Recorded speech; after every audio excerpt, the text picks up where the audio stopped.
everyone, welcome back to Executing Black Business. Today, I am going to be telling you all about the biggest mistakes you are making in your consulting business that you need to stop now, today. So, you see how I just said I am going to tell you? That's because I am literally going to tell you. But that's the first mistake that you are making in your consulting business. Using I. Someone fills out your consultation sheet, they schedule the consultation, you get on that phone call with them, and you're talking about all that you can provide them. They're telling you what they need, what they're looking for, and you're just, oh yes, I can do this and I do that and I've done this and I've done that. Stop using the word I right now. Use we. You are just like every other company, every other business, every other person that provides a service or a product to someone is most likely receiving help from others. So there's a team, right? There's not just an I, there's not just that one person. We know lawyers have paralegals and legal assistants and secretaries. We know doctors have nurses and all these other things and all these other people that make up the system to actually ensure that you're getting what you're looking for. Use we. Starting today, use we. So when you get on that phone call with your next client, you want to be telling them, oh yes, absolutely, we can definitely get this done for you. We're gonna put together a project timeline and we're going to send you an invoice. I want you to we everything out, because for the most part, even if you are a solopreneur, you are receiving help in some form or fashion, right? So you don't want the client to think that you're doing everything on your own, because there's some pros and some cons to that. Yes, they may think you're Superwoman, Superman, yay, whatever. However, they also may be discouraged by you saying, I will do this, because now that leads them to believe that you're the only one that's gonna be able to get this job done, and it may take too long, or you may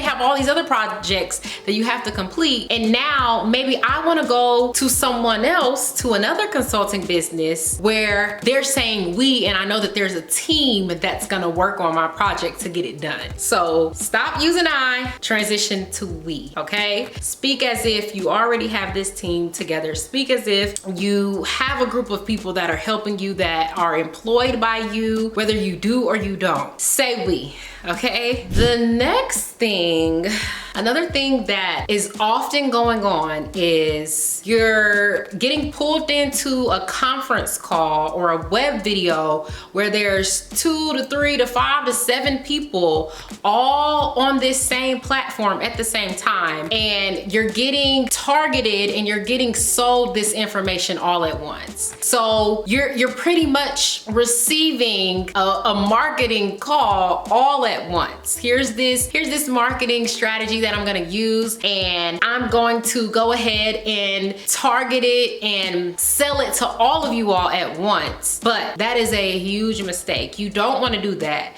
Several reasons why. You want to stop doing that if you're doing that, because you may have a Fortune 500 company that needs certain things that require more work, more time, more people, more hands-on, which means more price. Versus you may have other clients that are small business owners. You may have other clients that do not require all these hours and weeks and months to complete a project, but you have everyone being sold the same thing, and that is gonna push people away. Because if I come to you and I need assistance with marketing, and you're telling me, you put me on a video conference with 5 other people that also want your consulting help in different areas, and you're telling us all the same price, we're all gonna get the exact same price for what it is that we want from you at the exact same time, and you're pitching these ideas and everything to me and 5 other people, I am very likely to not work with you, because it's going to cause me to believe that what it is that I need is not valuable. What it is that I require from you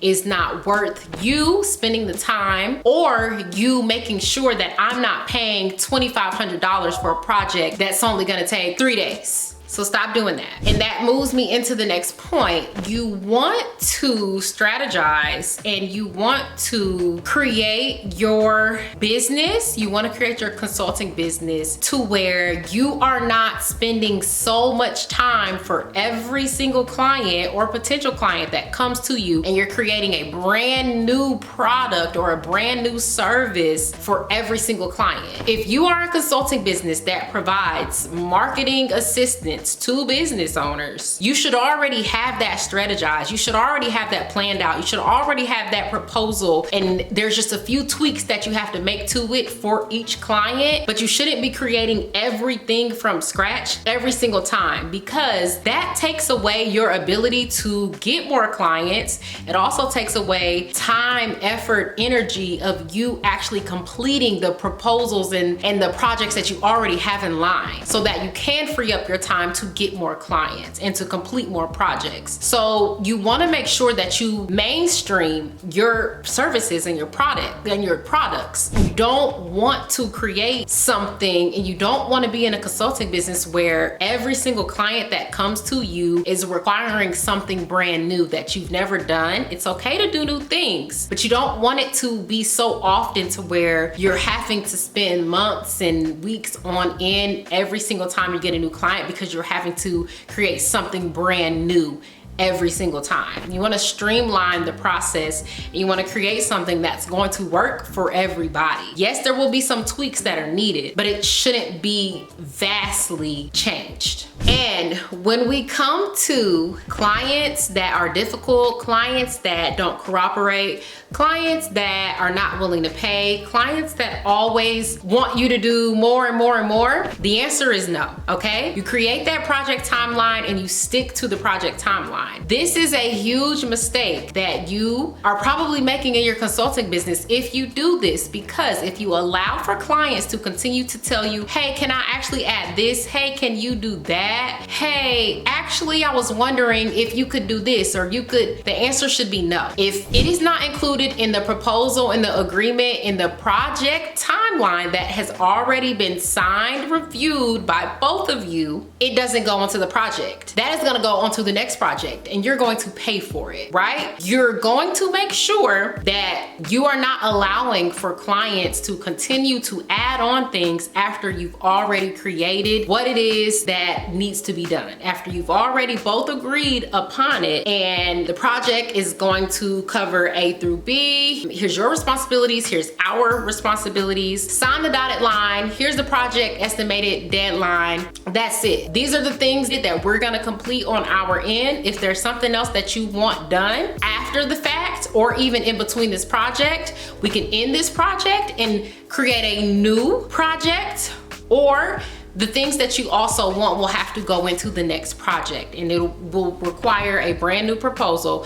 It will require a brand new project timeline, because you don't want to get boggled down in that, and you don't want to become so accustomed to allowing customers to do that. You and your team are now weighed down, and you're always making constant changes to what it is that you've already planned out in the project deadline of what it is that needs to be accomplished. Another thing to piggyback on that, another thing that ties into that is stop.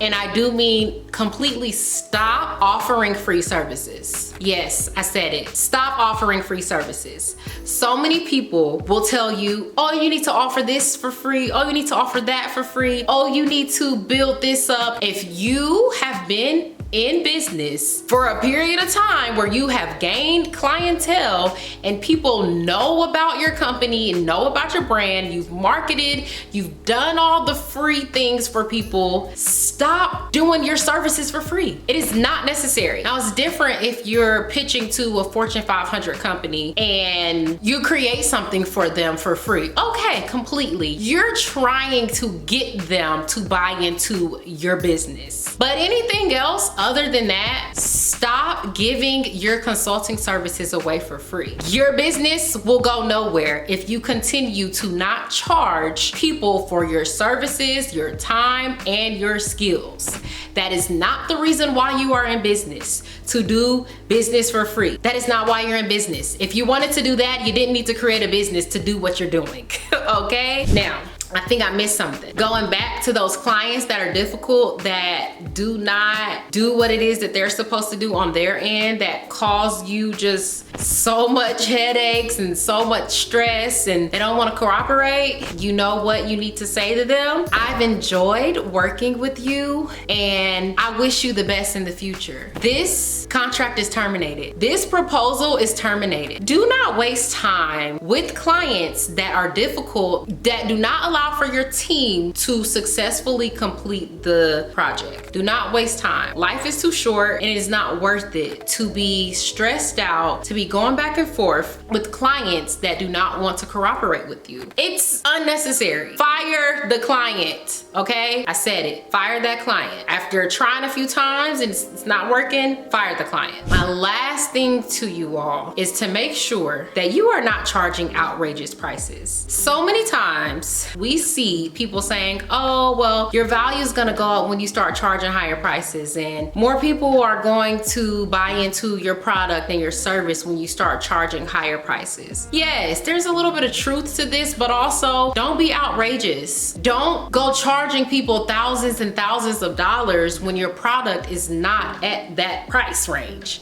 when your expertise and your skill has not reached that level. Don't charge people prices that don't align with what product or service you're going to provide them, with the quality that you're gonna give them. That is unfair, that is not right to do, and that will always come back on you in the future in some way, because if you're charging people thousands of dollars and they could have got this service from you or anyone else, they could have got this same consulting service for about $300. They go and find another consulting business that does it for $350 and you charge them $2,500, and they have way more experience, way more projects, way more all these things that are verifiable than your company, then there's gonna be a problem, because that's gonna be talked about and that's going to play on your reputation and your brand of your consulting business. Those are the things that you need to absolutely stop doing now, today. All of those things.